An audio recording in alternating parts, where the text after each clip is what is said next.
Amén. Dios les bendiga a todos nuevamente. Bendiciones, hermano Pedro. Gracias. Dios les bendiga a usted también. Esta noche nos toca el capítulo 6 de este precioso libro y trata sobre la omnisciencia de Dios.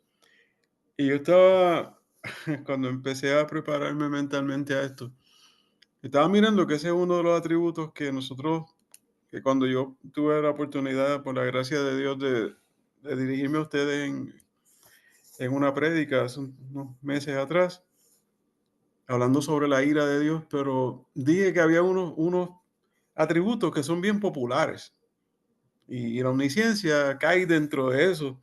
Sin embargo, cuando usted termina de leer este capítulo, como que se sorprende, porque es mucho más de lo que nosotros pensamos. Hay mucho material interesante, bueno, que hace que uno reflexione sobre el tema. Espero que llenar esas expectativas en el tiempo que nos tome, posiblemente quizá dos miércoles y quién sabe.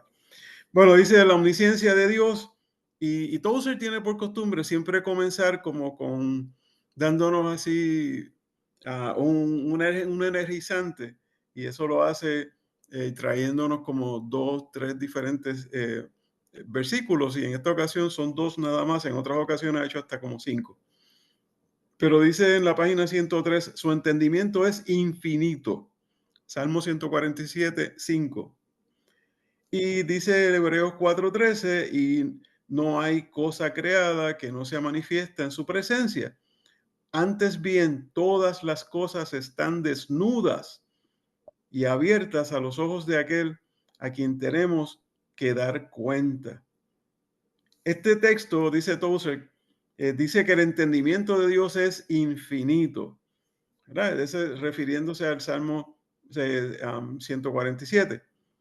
Y ahí habla básicamente de información. Si usted lo mira así, aquí lo que está diciendo su entendimiento. O sea, yo sé lo que está pasando, yo sé lo que tú estás pensando, yo sé absolutamente todo lo que tengo que saber del universo. Yo lo sé. Y mi entendimiento, mi conocimiento de todo esto es perfecto. No hay ninguna criatura en el universo que no esté claramente visible a los ojos de Dios.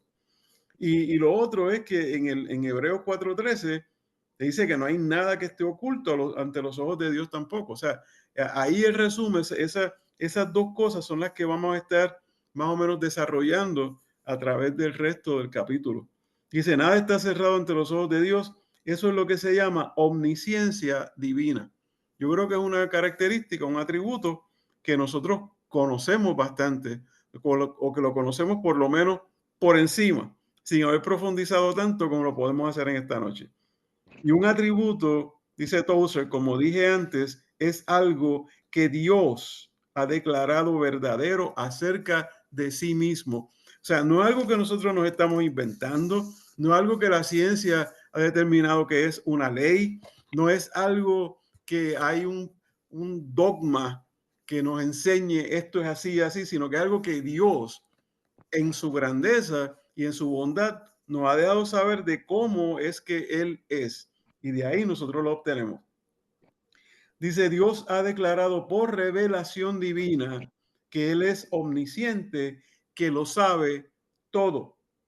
La mente humana queda estupefacta ante esta verdad cuando consideramos cuánto hay para saber y qué poco sabemos. Y esa es la realidad. O sea, de aquí mucha confusión surge entre muchos predicadores y entre muchos comentaristas bíblicos, incluyendo interpretaciones, hermenéuticas incorrectas, si es que se llega a hacer una hermenéutica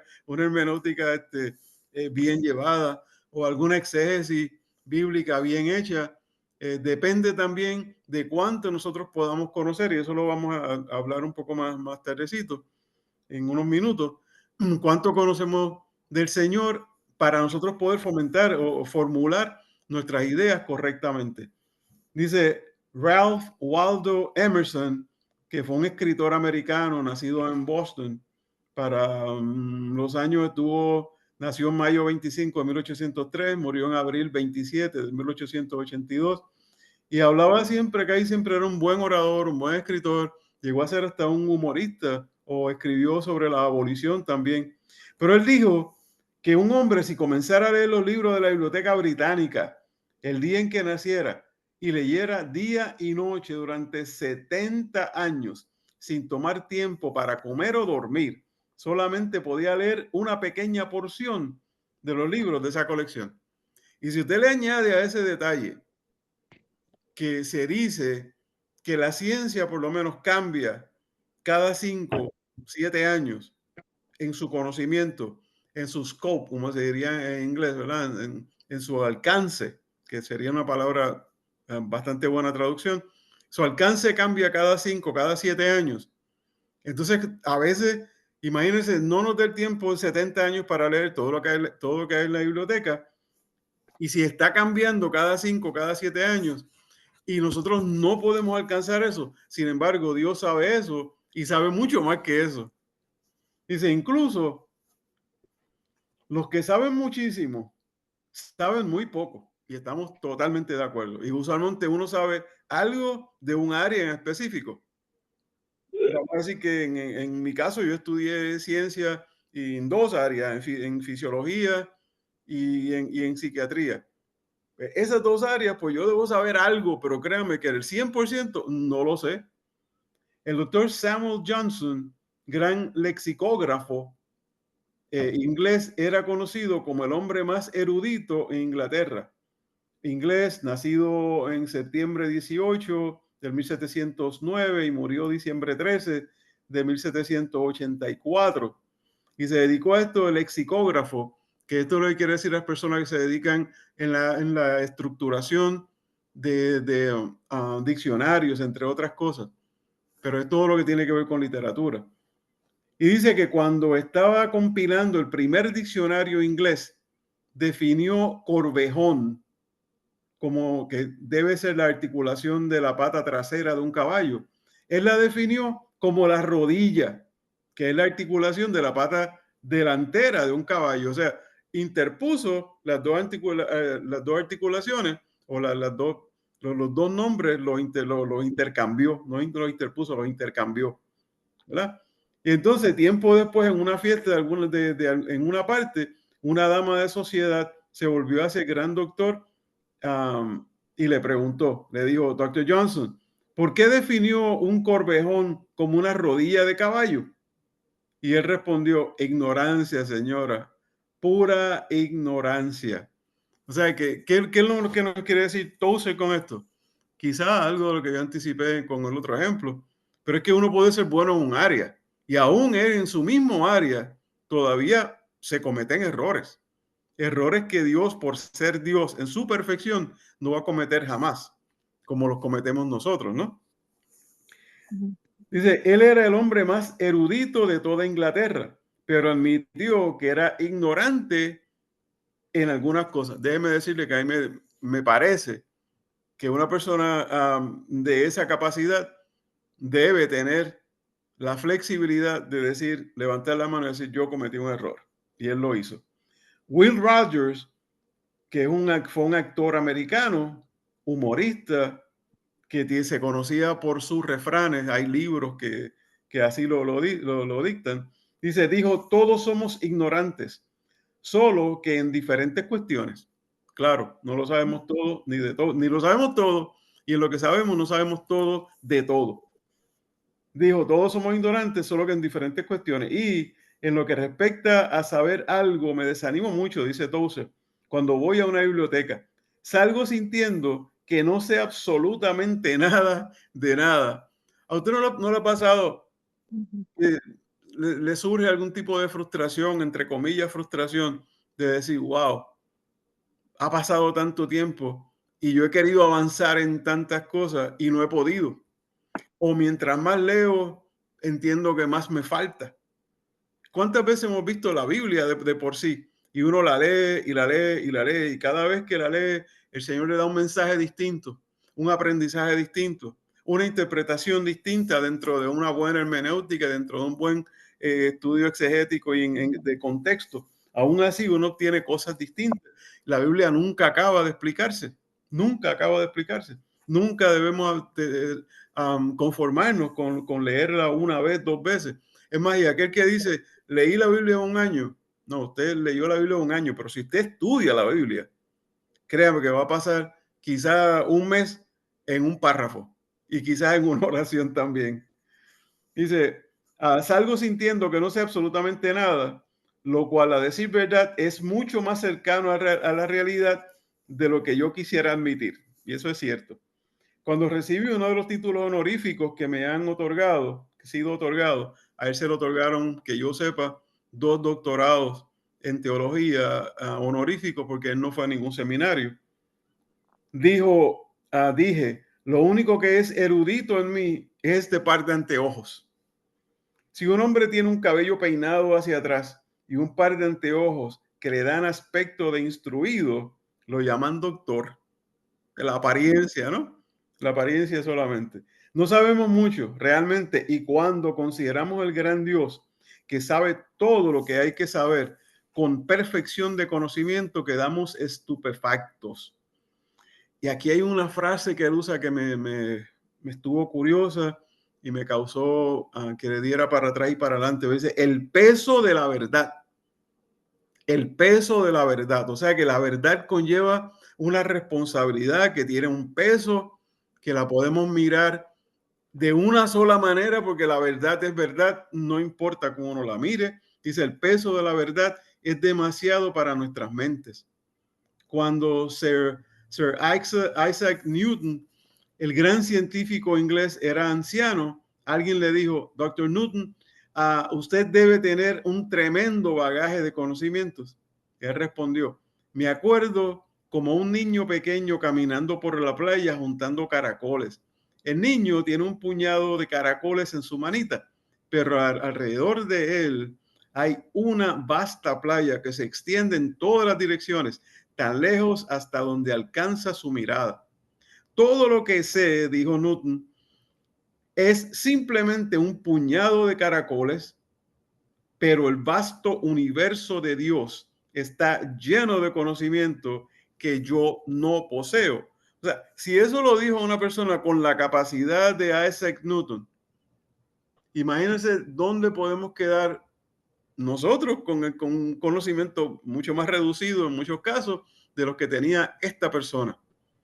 Pero él fue tan honesto que dice, mira, yo puedo mirar alrededor y hay tantas cosas de la misma naturaleza. Hay tantas cosas aquí de la playa que yo estoy mirando en su infinito que yo no conozco. Y Dios definitivamente las conoce. Cuando hablamos de que Dios lo conoce todo, hablamos de una aproximación racional a Dios.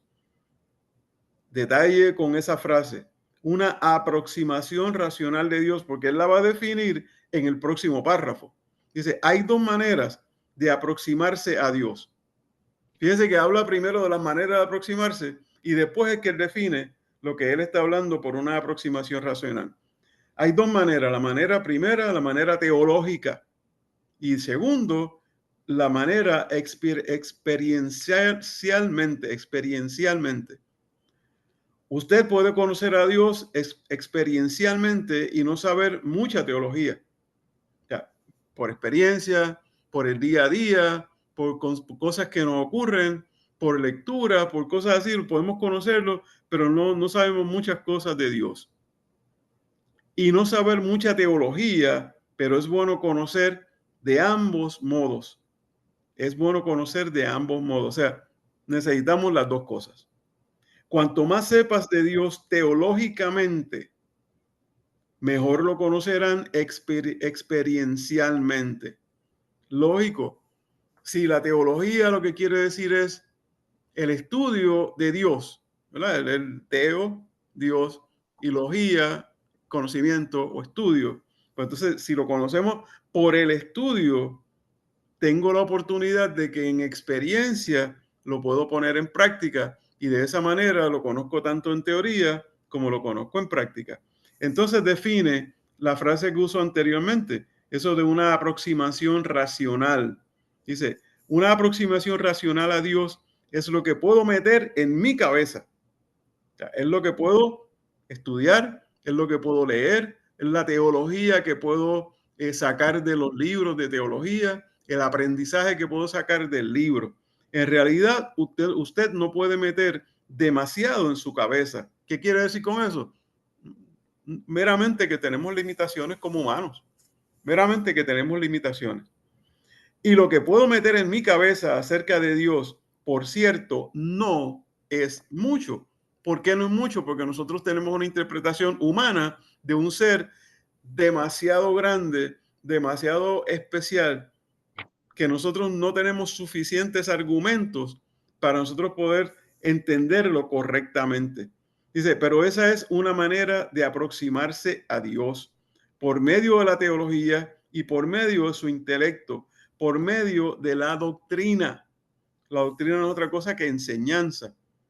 Y si usted se fija en lo que él nos está diciendo y lo llevamos a algo también entre teórico y práctico para irnos con el mismo concepto que él nos está enseñando o nos está trayendo. Pablo en sus escritos, usted se toma, por ejemplo, la carta a los romanos y usted está viendo que Pablo hace teología, enseñanza en los primeros 12 capítulos de la carta a los romanos. Y los últimos 4 capítulos son puramente prácticos. Es como yo pongo en práctica aquello que aprendí en los primeros 12. Si usted se busca Efesios, es lo mismo. Primeros 3 capítulos, pura doctrina, pura enseñanza, pura teología. Los próximos 3 capítulos, práctica, práctica, práctica. Tome Colosenses de la misma manera. O sea, con excepción quizá de Judas, de Filemón, cosas así, que son cartas más pequeñas, pero estas otras cartas, en su gran mayoría, tenían esa división. Una división práctica, una división teológica y una división práctica. Dice, por medio de la teología, por medio de su intelecto, por medio de la doctrina. Pero el propósito de la doctrina es el llevarlo a ver y a conocer a Dios experiencialmente. Conocer a Dios mismo por usted mismo. O sea, la doctrina, la enseñanza, la teología nos va a dar el concepto de Dios. Nos va a explicar quién es Dios, cómo es Dios. Pero hasta que conozcamos a Dios teológicamente, como estamos hablando ahora, no es probable que lo conozcamos muy bien experiencialmente. O sea, si usted no conoce,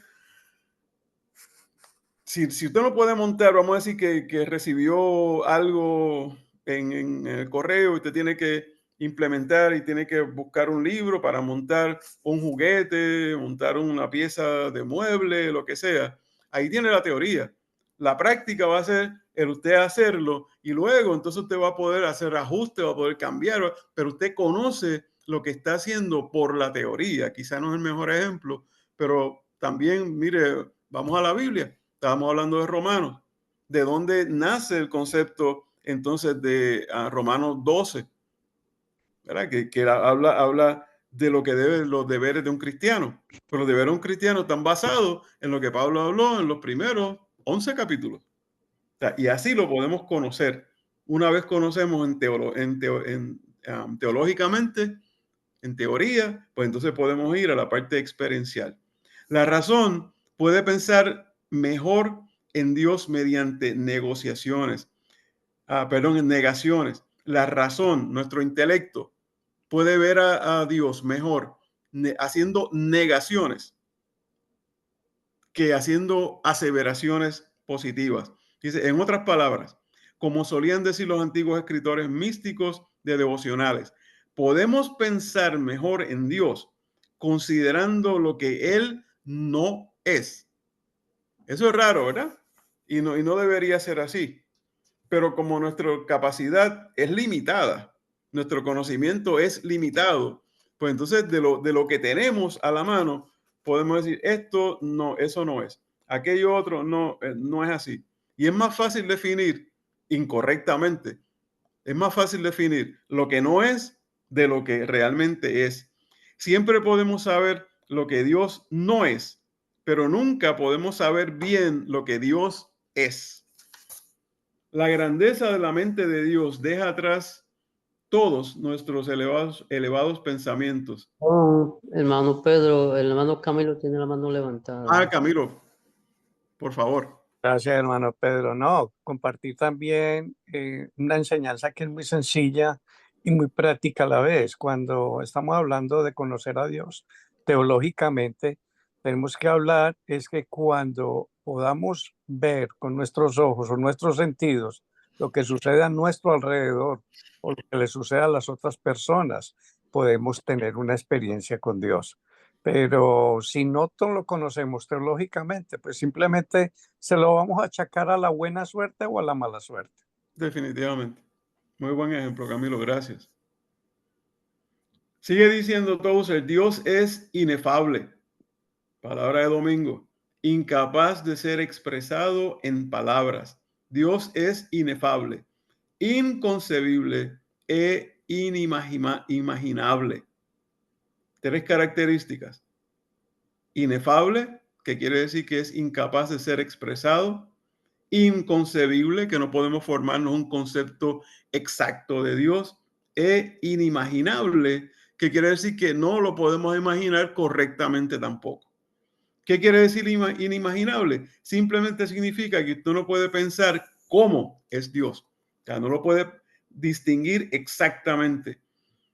Un hombre del cual oí solía arrodillarse frente a una silla y decir, Jesús, toma asiento. Y entonces imaginaba a Jesús en la silla. No me ha interesado esa clase de cosas, dice Tozer. Tampoco me ha interesado mucho en las pinturas religiosas. Me horroriza siempre que veo la pintura de la creación de Miguel Ángel. El Dios Todopoderoso, representado por un hombre calvo que yace en una nube, apuntando su dedo ardiente hacia Adán cuando Adán cobra vida.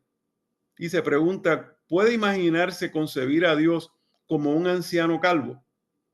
Creo que el artista nos habría hecho un favor a todos si hubiese dejado sus pinceles con reverencia y nunca hubiese intentado pintar una imagen de Dios.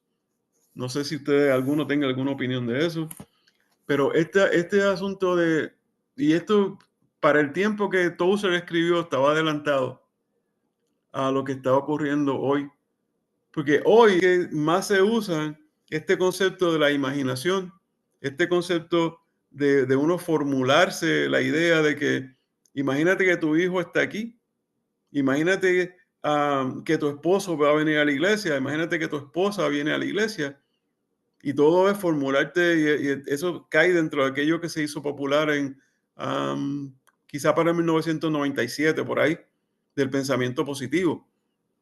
Y esa formación de ideas donde nosotros estamos proyectando lo que nosotros queremos obtener. Y él está viendo como esa persona que se arrodilla y le dice al Señor, mira, siéntate aquí. Y yo lo estoy, visualización es el término que se utiliza. Y entonces esa visualización, yo quiero ver al Señor sentado ahí y le hablo como si estuviese sentado ahí. La realidad es que Él no está sentado ahí, Él está alrededor de todo y todos nosotros estamos contenidos en Él. Así que no hay necesidad de invitarlo a que se siente ahí, por supuesto. Si quiere hacer el ejercicio, bienvenido. Pero esto de imaginarme, de visualizar que Él está ahí, no es lo correcto. Nosotros no sabemos cómo es Dios. Si usted puede pensarlo, eso no es Dios. Si usted puede pensarlo, es un ídolo de su propia imaginación. Si no cree lo que estoy diciendo, lea lo que dijo el Espíritu Santo en 1 Corintios 2, los versículos 7 al 12. Pero antes de eso, si usted recuerda, a mí me llevó esto de inmediato al primer capítulo del primer libro, segundo capítulo, perdón, del primer libro, donde estábamos hablando de la infinitud, empezando y así sucesivamente. Pero se pregunta, ¿cómo es Dios? Se hace la pregunta y la contestación es de dos maneras. ¿Cómo obtenemos la información de cómo es Dios? Pues lo obtenemos por dos maneras, como dije ahora. Y la primera es la revelación.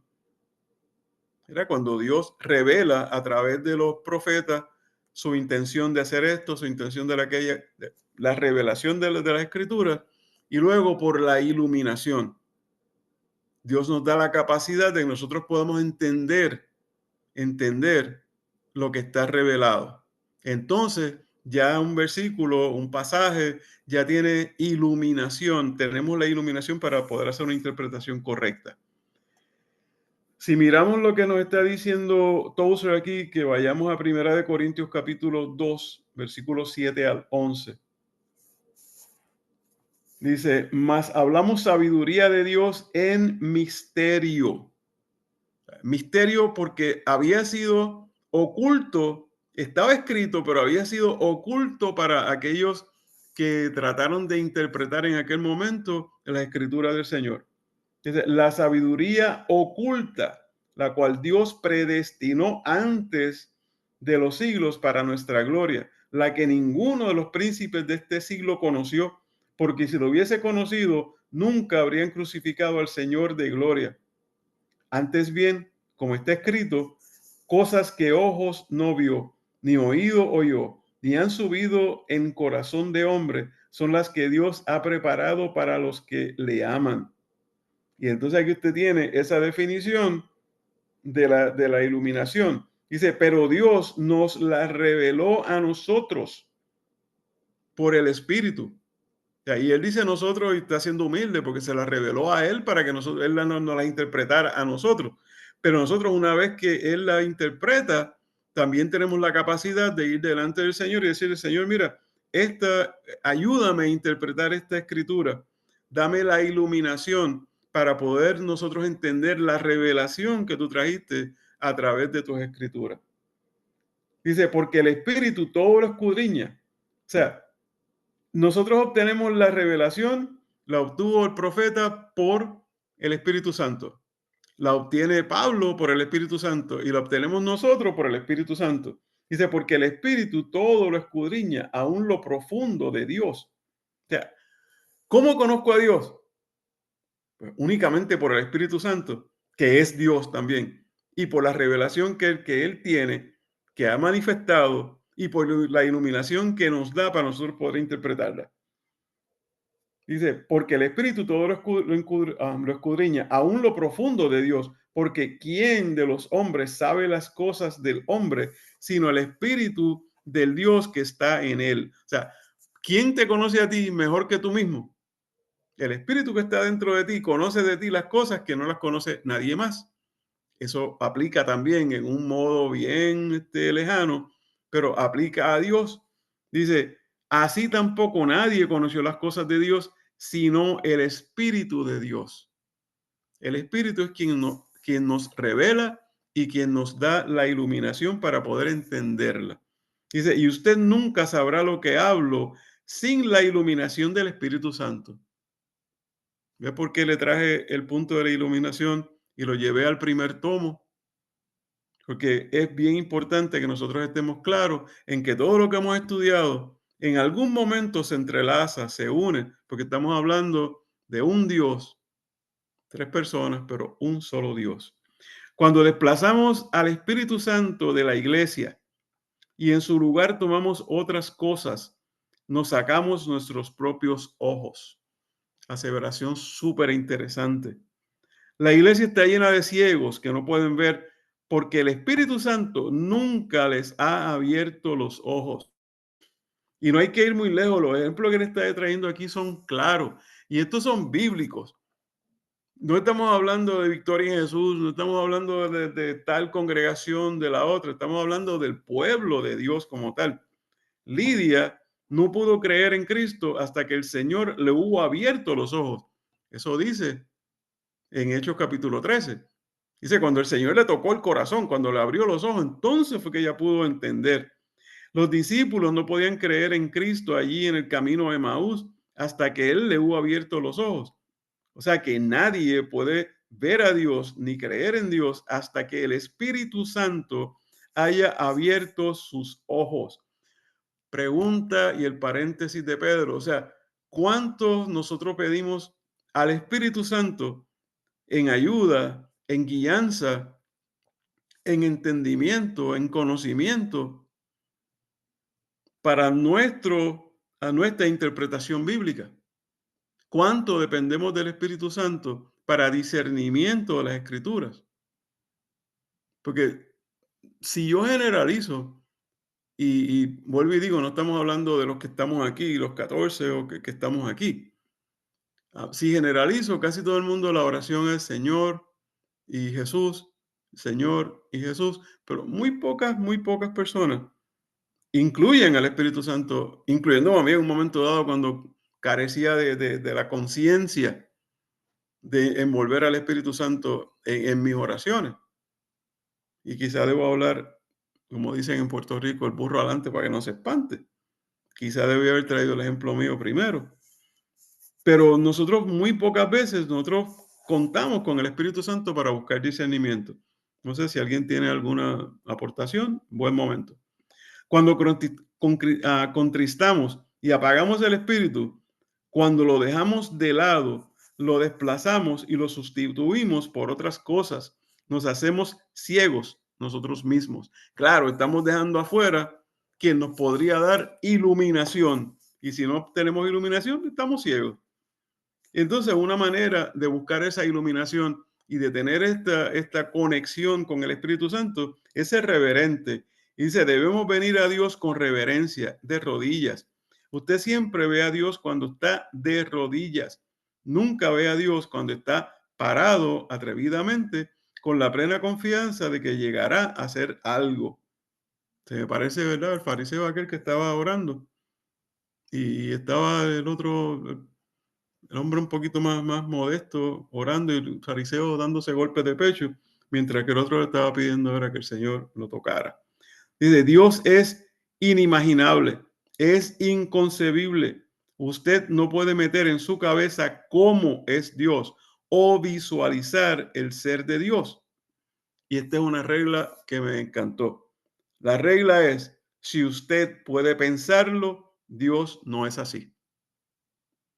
¿Entendimos eso? Si usted puede pensarlo, o sea, lo que entonces nos está diciendo es que nosotros, y viene amontonando conocimiento y aseveraciones de que nuestra capacidad es limitada. Y al tener una capacidad limitada no podemos hacer un juicio completo de lo que es Dios en su ser. Sigue diciendo, Dios no es como nada que usted conozca, excepto el alma de un hombre. Y esa es para rascarse un poco la cabeza, ¿no? Dios no es como nada que usted conozca excepto el alma de un hombre. Cuando llegué ahí, me detuve y dije, ¿por qué hace toda esta aseveración? Sencillo. Si Dios es espíritu, sí, Él nos hizo a imagen y semejanza, claro. Pero ¿cuál es la mejor imagen de Él? ¿Y cuál es la mejor semejanza que no sé que no el espíritu? El espíritu con nuestro espíritu deben llevarse de uno a uno. Por ahí empieza la regeneración, ¿no? De espíritu a espíritu. Dice, fue el anciano Meister Eckhart, el santo alemán, quien dijo que el alma de un hombre es más semejante a Dios que cualquier otra cosa del universo. Cuando yo lo entendí de esa manera, entonces entendí por qué Eckhart estaba diciendo eso también. O sea, esa debe ser la experiencia más grata, debe ser conocer de espíritu a espíritu, porque eso es Él. Sí, estamos hechos a semejanza, como dije ahorita, pero su semejanza más pura es espiritual. Dice Juan capítulo 4 que Él es espíritu, ¿no? Él es espíritu. Él hizo al hombre a su imagen.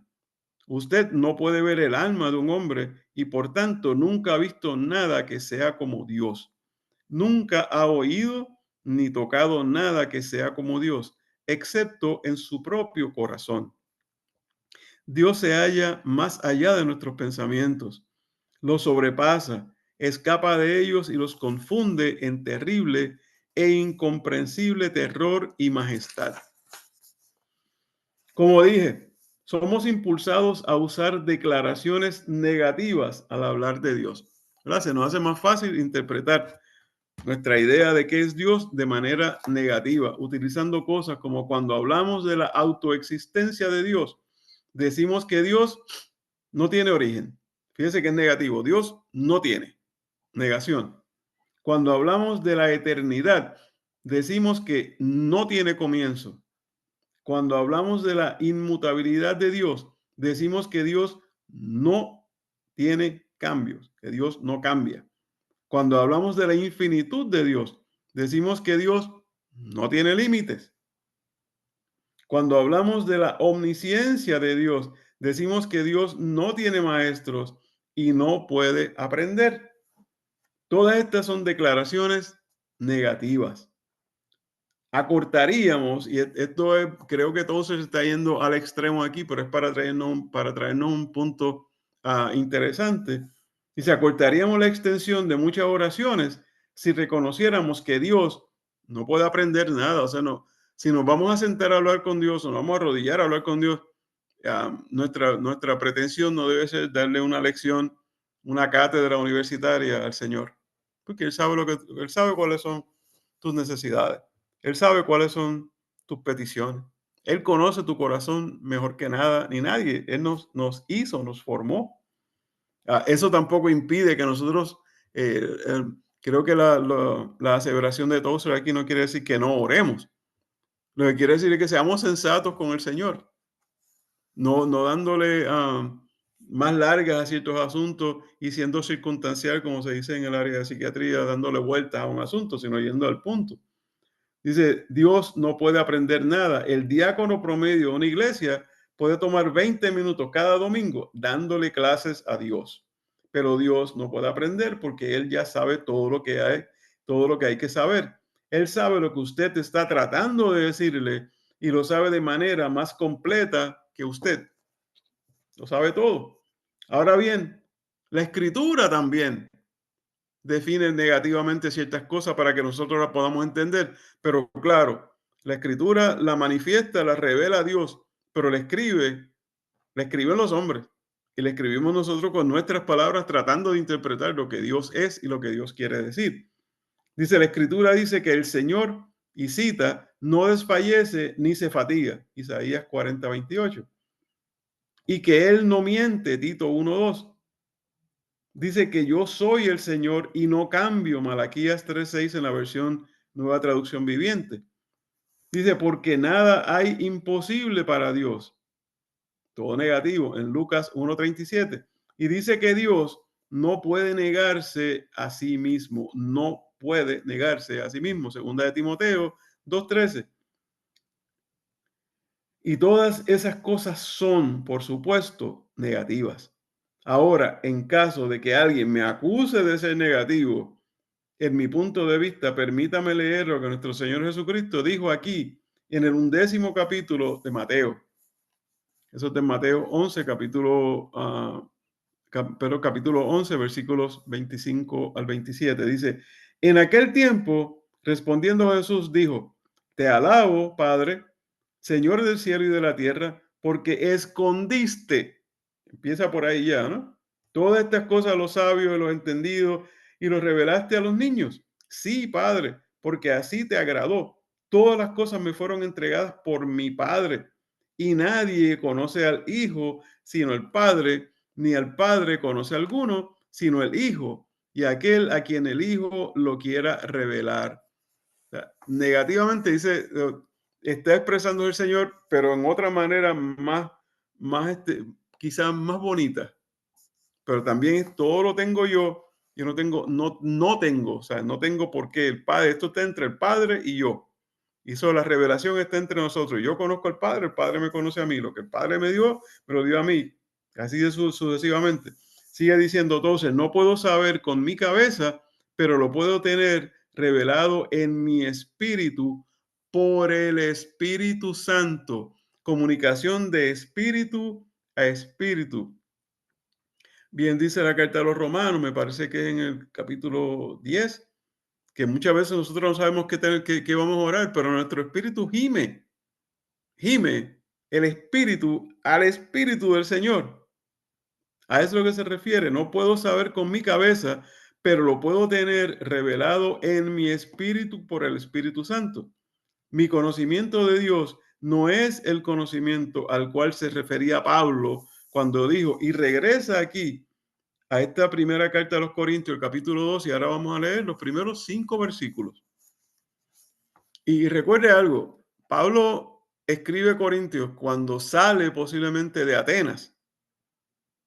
Y ahí él sufrió algo porque Pablo viene de hablarle a gente, a filósofos, y se enfrenta con filósofos siendo él, trayendo filosofía él mismo, y lo menciona a todos luego, trayendo filosofía.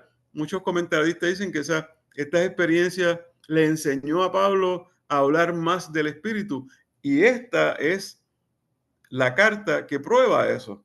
Mire cómo se expresa Pablo a los Corintios, en lo que se dice que es la primera carta, ¿verdad? Que le hemos hablado que posiblemente sea la segunda.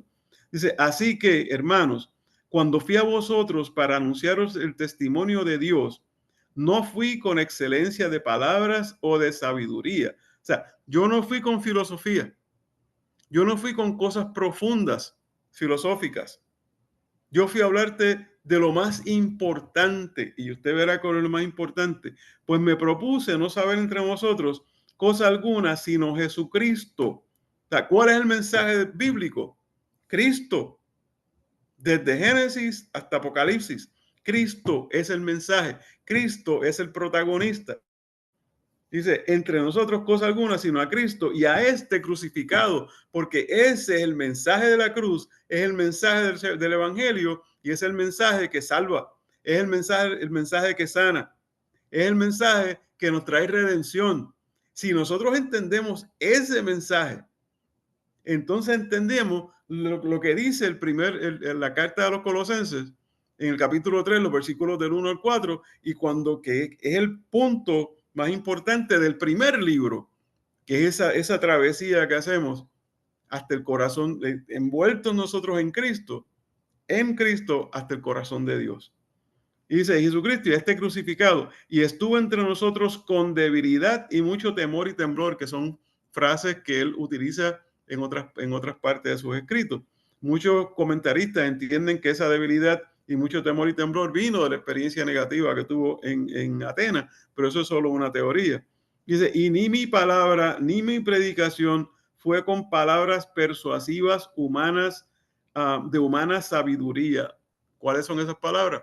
La que utilizó en Atenas, mucha filosofía, sino con demostración del espíritu y poder. O sea, olvídate de otra cosa, yo vine a hablarte estrictamente de Cristo y de este Cristo crucificado. Ese es el mensaje, ese es el evangelio que tiene poder. Ese es el evangelio que él describe en Romanos capítulo 1, versículo 16, porque es poder, dunamis, poder de sanación, poder de todas estas cosas que dije anteriormente, para que vuestra fe no esté fundada en la sabiduría de los hombres, sino en el poder de Dios.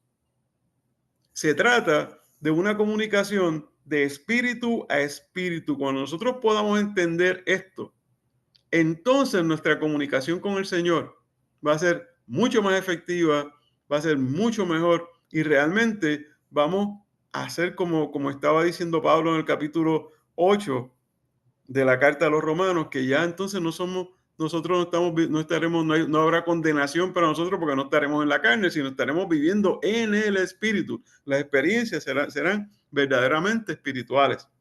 Recuerde, sigue diciendo Touse, esa era una ciudad griega. Está hablando de Corinto. Pensaban en el contexto de la filosofía griega. Pablo también era un pensador, un filósofo. Pero les dijo, cuando vine a ustedes, no vine usando grandes palabras. Vine decidido a no saber nada excepto a Jesús y este crucificado. ¿Comprende? Si su fe se afirma en argumentos humanos, alguien que sea un mejor argumentador se los puede rebatir. Pero cuando el Espíritu de Dios revela la verdad a su corazón y Dios manifiesta esa verdad a su corazón, nadie le puede rebatir ese argumento. Eso es una aseveración bien pesada, con mucha lógica, con mucha razón, difícil de entender para aquel que no entiende las cosas espirituales. Porque lo que nos está diciendo básicamente que nosotros no podemos estar equivocados para absolutamente nada, cuando lo que recibimos lo recibimos directamente del Señor. Lo recibimos de espíritu a espíritu. Si es que Él nos revela algo, nadie nos va a poder rebatirlo. Si usted conoce a Dios por medio de Jesucristo, el Señor, nadie le puede rebatir ese argumento. Y entonces empieza con otro ejemplo. Dice, cuando andaba por los 20, solía leer más filosofía que teología. Leía libros de psicólogos y filósofos, montones de ellos. Trataba de estar al tanto de lo que habían pensado las grandes mentes de los siglos. Y a veces me topaba con alguien con un argumento que yo no podía responder. y hacía quedar mal a la Biblia y a mí. Entonces me arrodillaba y decía con gozo en mi corazón: Señor Jesús, este hombre llegó demasiado tarde. Te he encontrado a ti, y aunque no puedo responder sus argumentos, te tengo a ti y te conozco a ti. ¿Usted entiende hasta ahí qué era lo que estaba tratando de decirnos Tozer? Él en su ser, él no puede rebatir ciertos argumentos filosóficos. Se sentía un poco perdido y argumentos que quizás iban contra nuestra doctrina y no encontraba las palabras correctas. Pero el nuevo argumento no podía sustituir o sustraer el argumento que ya nosotros estaba implantado, porque él sabía que era un argumento verdadero, que era argumento bíblico, el argumento que el Espíritu de Dios, a través de su Espíritu Santo, le dio al Espíritu de él y le dio el entendimiento, le dio la revelación, que o sea, la revelación estaba, le dio la iluminación para el entendimiento, y nada puede reemplazar eso que el Señor le dio. Por eso dice que te he encontrado a ti, y aunque no puedo responder su argumento, te tengo a ti y te conozco a ti, porque si tenemos a Dios, sobrepasa cualquier cosa que nos puedan dar externa. Dios lo cubre todo, lo tiene todo, lo sabe todo, y nosotros necesitamos de Dios más que de nadie, de Cristo. Y tenía un gozoso tiempo de adoración de rodillas. Mi mente no podía entrar, pero mi corazón ya estaba dentro de rodillas diciendo, o sea, no hay nada que me pueda ocupar mi mente externo, porque ya hay un pensamiento espiritual tan grande que se refleja en la Biblia cuando en Isaías los ángeles ven que lo que están diciendo es santo, santo, santo es el Señor Dios Todopoderoso. Una vez usted conoce la verdad lo hará libre. Desde entonces aprendí que nadie sabe lo bastante como para contradecir exitosamente la palabra de Dios. Algunas personas piensan que ellas sí, realmente no, pero no. Un hombre me dijo: a veces me preocupan los fundamentos de mi fe, pero cuando estoy preocupado por los fundamentos, me sumerjo profundamente en la Biblia y examino los fundamentos. Y siempre salgo y me sacudo el agua del cabello y canto: cuán firme fundamento, oh santos del Señor, yace para su fe en su excelsa palabra. O sea, uno puede tener dudas, la duda es de personas inteligentes.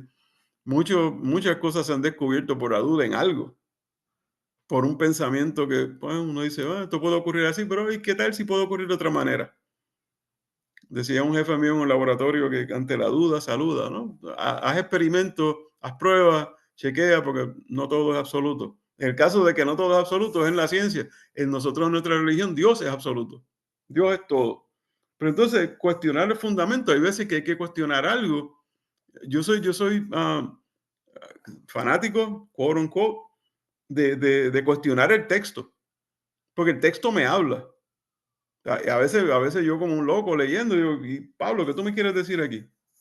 ¿Y realmente qué me quieres decir? ¿Y por qué? ¿Y para qué? ¿No? Cuestiono el texto, no cuestiono la veracidad del texto, pero cuestiono el texto. Y entonces eso es básicamente lo que hace este caballero. Dice, a veces me preocupan los fundamentos de mi fe. Claro, hay cosas que son duras de entender. Hay cosas que son difíciles de entender. Por eso está la fe nuestra, debe estar bien arraigada.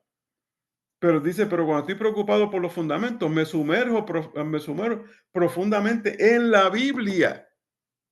Porque o sea, si yo voy a dudar o a cuestionar el fundamento y me voy a salir de la Biblia para utilizar otras herramientas que no son bíblicas, yo puedo utilizar un libro de teología, pero viene a ser para aportar al conocimiento bíblico que tengo, no para sustituir lo que la Biblia me quiere decir.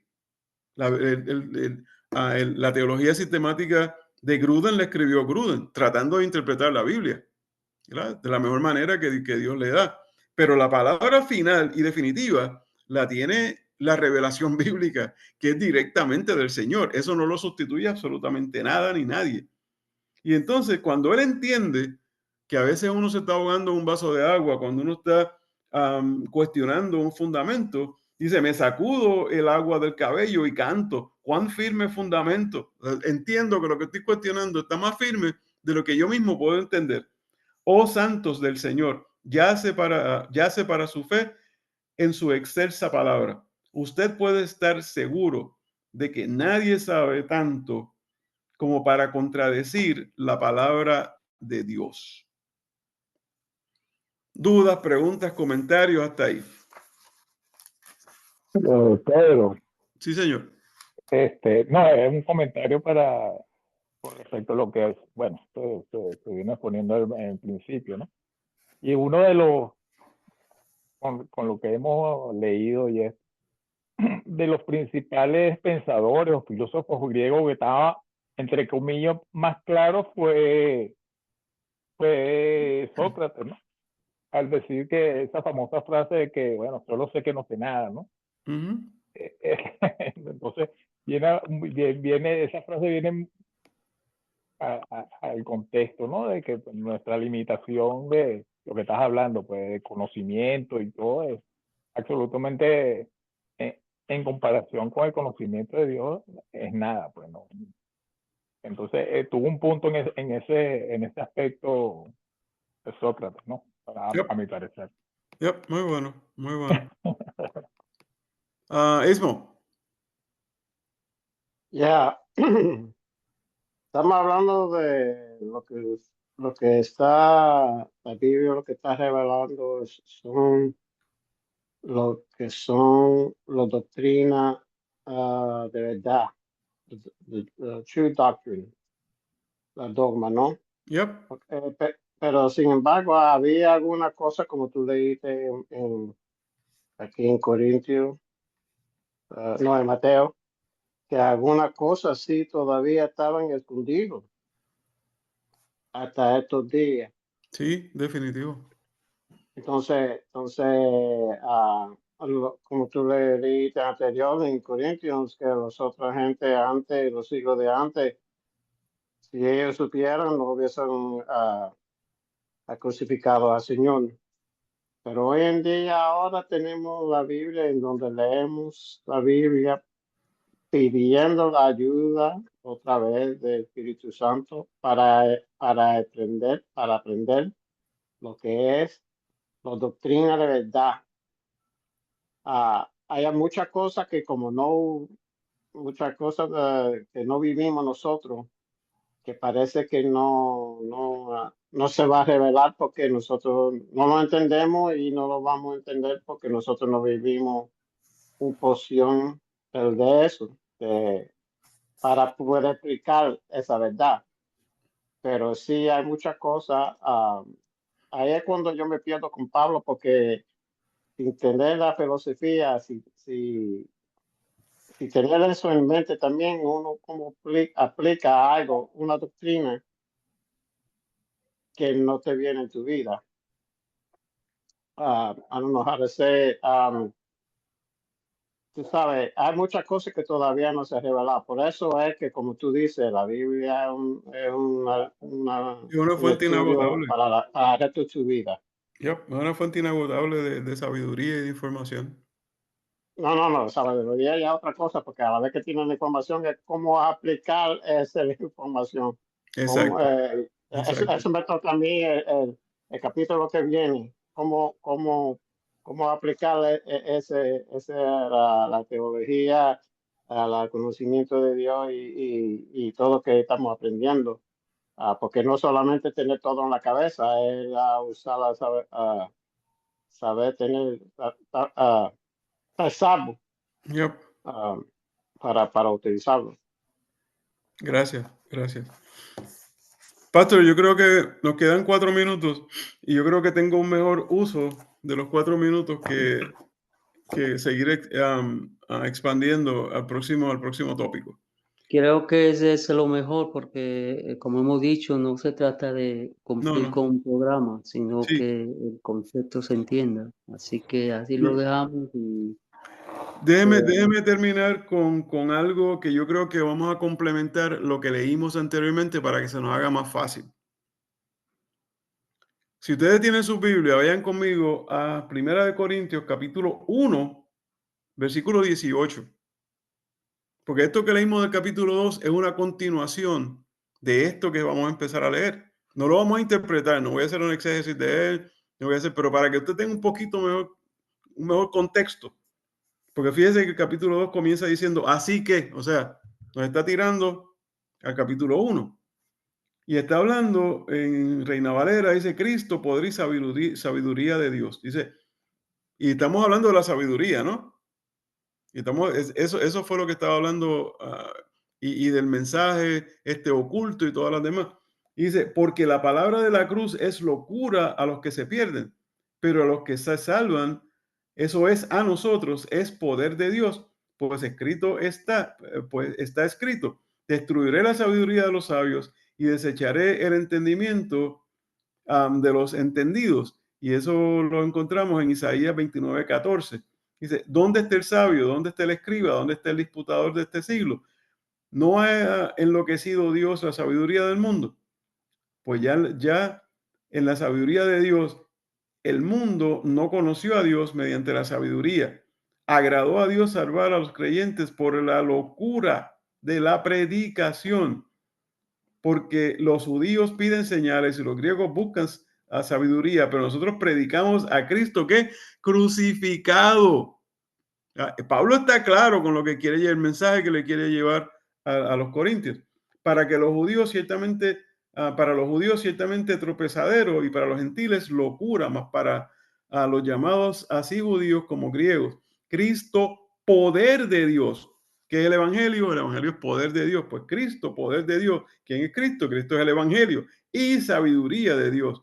Porque lo insensato de Dios es más sabio que los hombres y lo débil de Dios es más fuerte que los hombres. Y dice el versículo 7, sino que lo necio del mundo escogió Dios para avergonzar a los sabios, lo débil del mundo escogió Dios para avergonzar a lo fuerte, y lo vil del mundo y lo menospreciado escogió Dios, y lo que no es para deshacer lo que es, a fin de que nadie se jacte en su presencia, mas por él estáis vosotros en Cristo Jesús, el cual nos ha sido hecho por Dios sabiduría, justificación, santificación y redención, para que, como está escrito, el que se gloría, gloríese en el Señor. Eso complementa lo que comenzamos a hablar y nos debe arrojar, si lo hubiésemos leído con más calma, obviamente, con más tiempo para discutirlo, pero eso nos da una buena base para entender lo que nos está hablando cuando habla de proclamando a Cristo crucificado o cuando nos habla de la revelación por el Espíritu de Dios. Pastor. Muchas gracias, Pedro, como siempre. Gracias a los hermanos por haberse conectado. Le invito a que oremos para concluir esta noche. Les recordamos que el próximo domingo estamos en el servicio. Ahí nos veremos, Dios mediante. Así que oremos. Eterno Dios de amor, de misericordia, en esta noche, una vez más, te damos gracias por habernos permitido estar reunidos a través de este medio.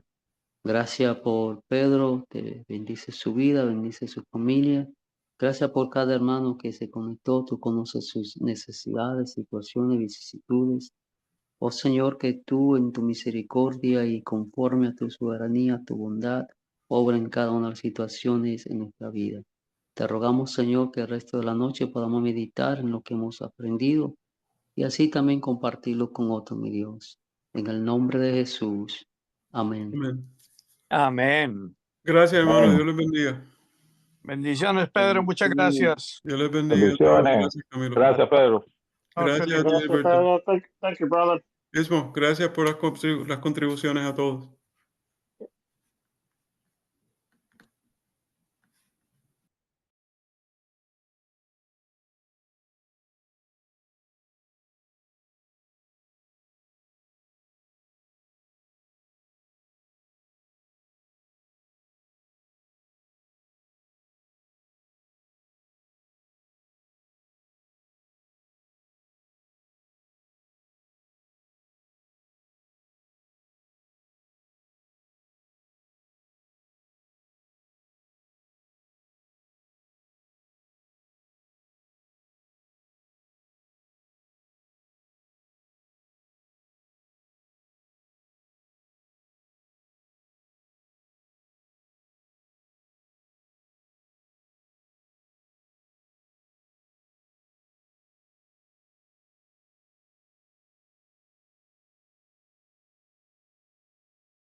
Hola, Angie.